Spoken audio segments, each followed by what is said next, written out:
Bonjour et bienvenue à tous pour une nouvelle vidéo. Dans le cadre du fil de A à Z, on va parler d'une nouvelle étape de transformation du fil, c'est le rotor. Alors, qu'est-ce que le rotor? C'est le fait de venir assembler plusieurs fils célibataires ensemble, de les repasser au fuseau pour en faire un fil plus épais, plus régulier et plus solide à la fois. Alors, il existe plusieurs façons de retordre un fil.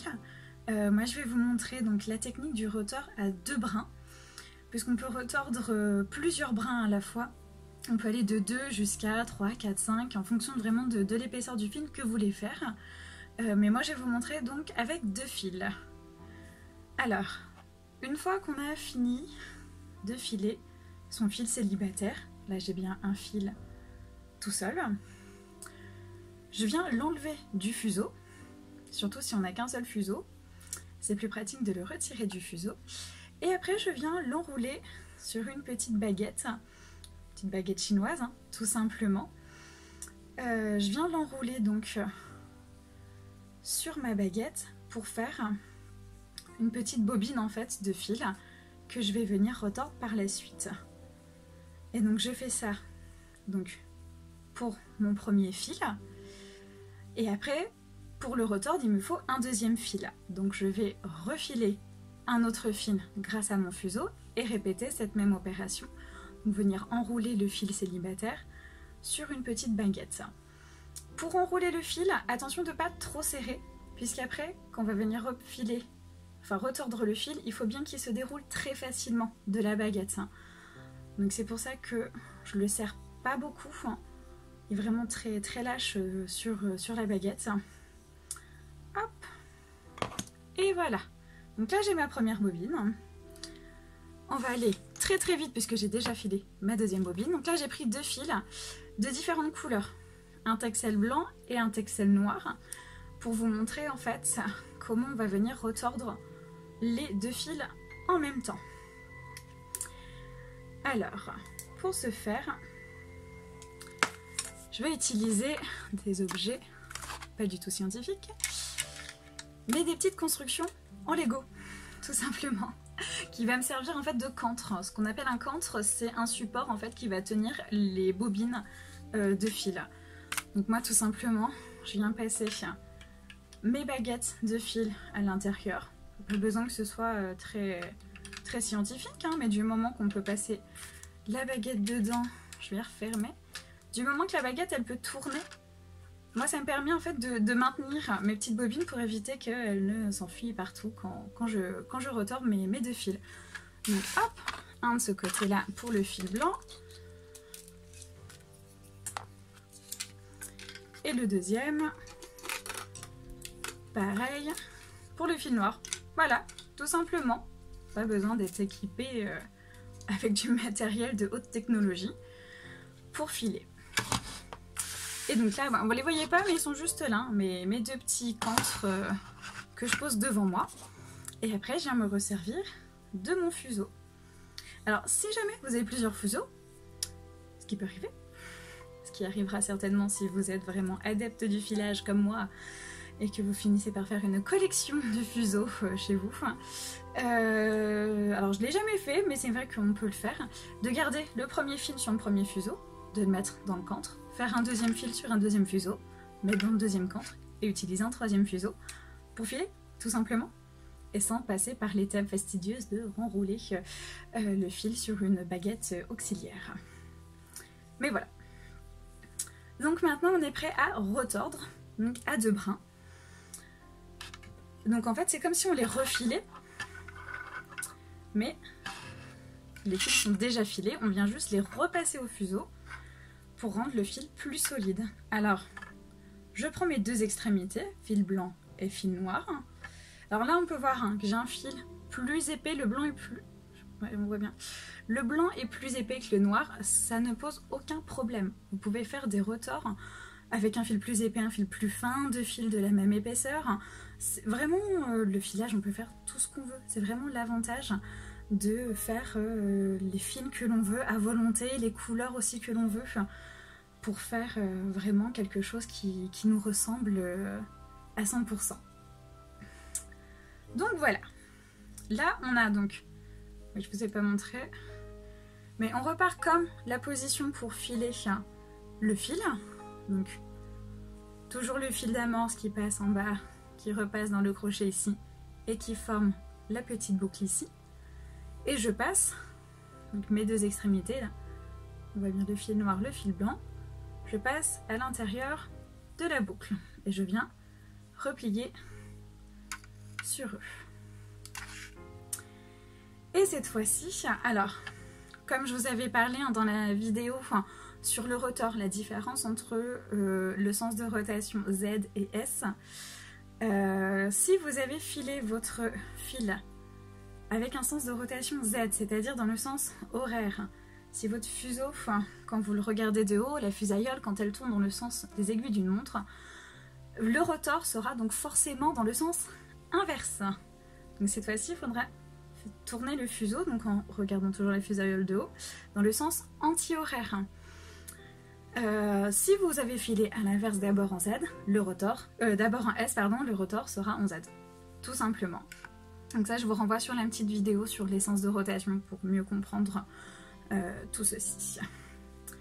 Donc voilà, donc là, je pars avec mes deux fils de chaque côté. Et alors après, pour les tenir, vous allez faire vos propres expériences pour savoir dans quelle position vous êtes le plus à l'aise.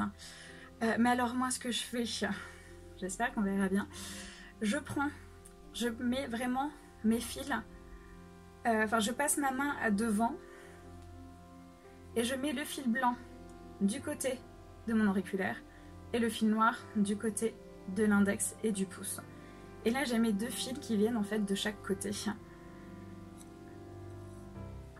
Alors, je sais pas si vous voyez très bien comment je prends mes fils. Si j'essaye de montrer à l'inverse, je vais tirer un peu sur le fil, hop.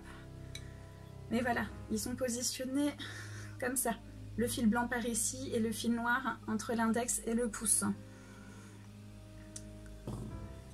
Et après, je viens donc tourner mon fuseau. Comme pour filer, en fait. Le geste reste vraiment le même au niveau du fuseau, au niveau de la rotation.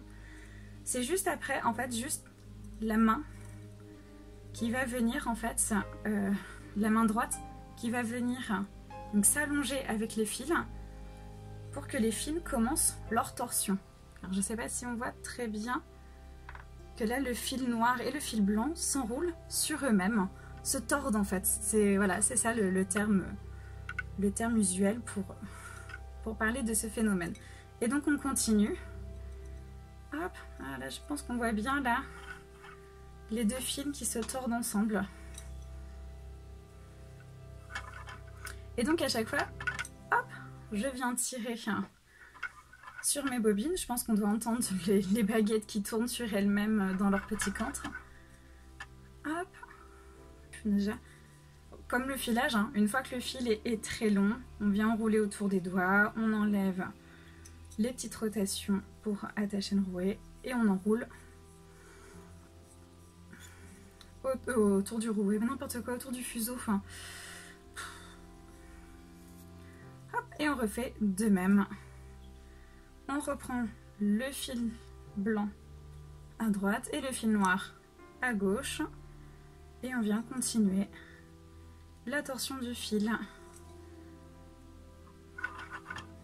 Alors au niveau de la torsion, vous allez le voir si vous serrez trop ou pas assez.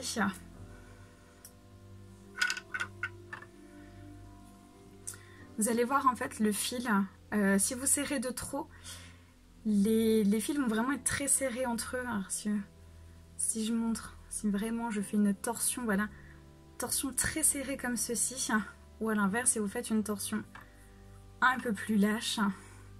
Après ça peut être aussi un très bon entraînement d'essayer de faire un fil retordu très serré et un fil retordu très lâche pour voir un petit peu la différence de tension que l'on peut mettre dans un fil et pouvoir vous entraîner justement à faire la tension que vous souhaitez sur votre fil retordu.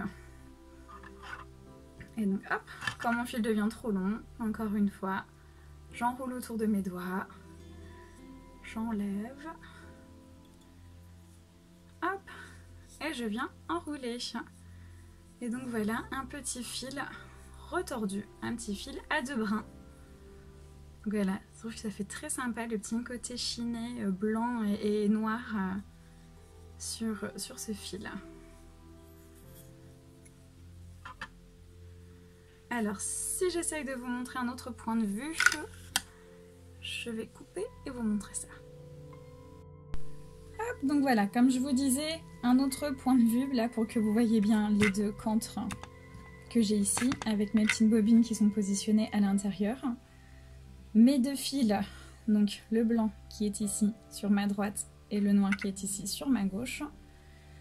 Et quand je viens donc de faire tourner mon fuseau, voilà, on voit bien que j'ai mes deux fils qui se déroulent au fur et à mesure que mon rotor avance. J'espère que vous voyez bien. Mon fuseau a un petit peu de mal à tourner. C'est vrai qu'au début, il a toujours un petit peu de mal, mais après une fois qu'il est bien rempli, ça se fait plus facilement. Donc voilà. Et je continue d'enrouler, qu'on voit bien, sur le fuseau.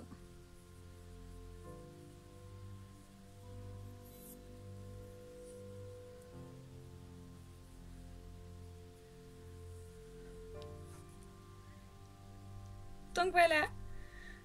Alors, là le rotor je vous ai montré à 2 brins, mais rien ne vous empêche de tester si vous voulez faire à 3 brins, donc de rajouter encore une autre laine, pourquoi pas une autre couleur, un fil plus ou moins gros, même faire des jeux de matière aussi, pourquoi pas faire un fil de laine, un fil de soie pour faire vraiment des jeux de texture sur les fils que vous allez fabriquer. Donc voilà, le petit rotor à 2 brins. J'espère que cette vidéo vous a plu. Si vous avez des questions, comme toujours, n'hésitez pas à me les poser dans les commentaires. J'y répondrai avec grand plaisir. Et on se retrouve après pour la prochaine vidéo sur donc, la mise en écheveau et la mise en pelote du fil que vous allez créer. Donc alors, à bientôt, au revoir.